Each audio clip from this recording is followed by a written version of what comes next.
the same problem that is most likely in your home. That is the ductwork, the air distribution system. Number one complaint from this homeowner is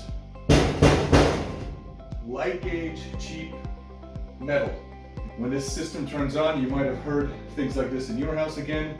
You hear a boom. And when it turns off, you hear a boom. That's basically the ductwork expanding and collapsing with the air pressure that it has inside it. And the reason it does that is because it has very light gauge sheet metal used for ductwork. If you remember, on the existing system here, I was knocking on the duct. It was very tinny, very tin sounding, very hollow.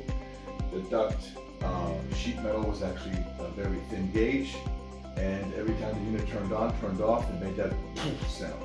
Well, when I knock on this duct, you will see the difference in the sound. Two things: stronger or thicker gauge sheet metal, that's number one, and number two is acoustic liner. Acoustic liner looks like this inside, and you don't get this at the local supply house from knockdown ducts. This is from our custom sheet metal fabrication shop that we have.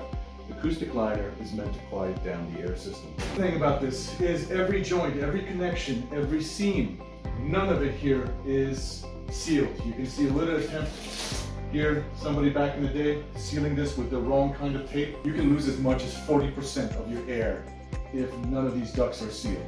The duct sealing. So these ducts are not insulated yet, so this is the reason I want to show you exactly how it's done, how we do it here in ICS.